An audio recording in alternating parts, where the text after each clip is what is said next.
Did your great-grandparents' name get changed at Ellis Island? Can you really find everything online these days? Hi, I'm Tanya from Beyond Generations Genealogy, and today we're diving into some family history myths that might just change how you go about researching your own family history.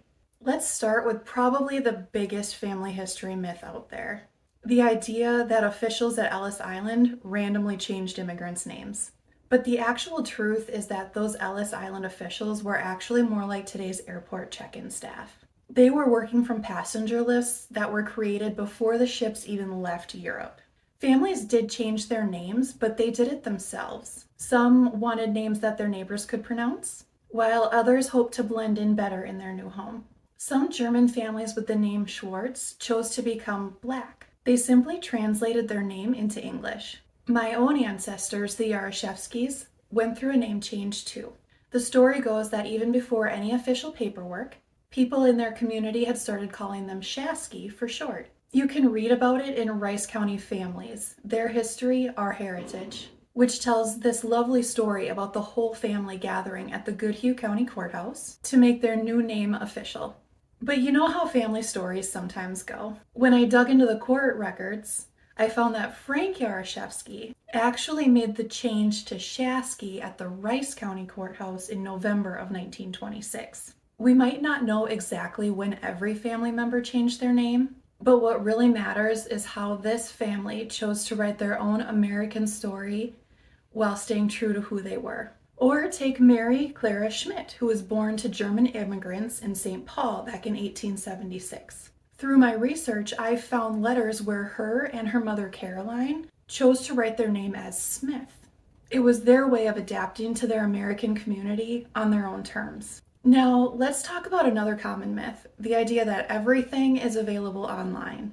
While sites like Ancestry.com and Family Search are amazing resources, they're just the tip of the iceberg. Think of them as a gateway to a much bigger world of records. There are so many treasures hidden away in courthouses, archives, and historical societies. Old letters, property deeds, and even personal diaries. If you've hit a dead end online, don't be discouraged. Many archives have staff who can help, and some even provide lookup services. And speaking of online resources, let's talk about those family trees you find online.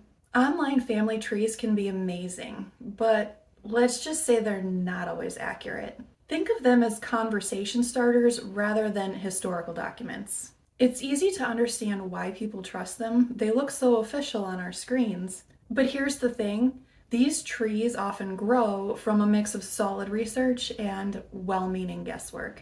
I've seen trees where people with the same name are merged together or the birth dates are way off. Instead of taking them at face value, use them as clues and always verify with original records. Should you avoid online family trees? Not necessarily. The key is to treat them like clues in a mystery novel. They'll point you in interesting directions, but you'll want to verify the facts yourself. Finding your family name in a book is so exciting. But even those published genealogies need fact checking. Many early books were written based on memory or oral history without double checking the facts.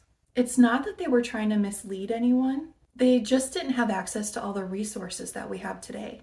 They're fantastic starting points, but be sure to confirm details with primary sources. Census records are essential for genealogy, but they're not always accurate.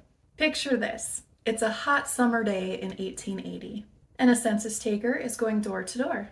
Maybe they're talking to a teenager who's guessing at everyone's ages, or a grandmother who's feeling a bit creative about her birth year. I've seen some pretty interesting things in census records over the years. Names spelled in surprisingly creative ways, and ages that change dramatically from one census to the next. That's why it's so important to cross-check different sources. The key is to look at multiple sources. If one census says that your ancestor was born in Illinois, check other censuses, birth records, and family documents. The truth usually emerges when you put all of these pieces together. Genealogy is like solving a mystery. Every record, every story is a piece of the puzzle. Have you discovered a funny or surprising story in your family tree? Share it in the comments. I'd love to hear it. And if you're ready to dig deeper into your own family history but don't know where to start, that's where I come in. At Beyond Generations Genealogy, we specialize in uncovering the real stories behind your ancestors' lives. Whether you need help breaking through a brick wall in your research, want to create a beautiful family history book, or need faded or damaged family photos restored, we are here to help. Visit our website to learn more. Thanks for watching and happy researching.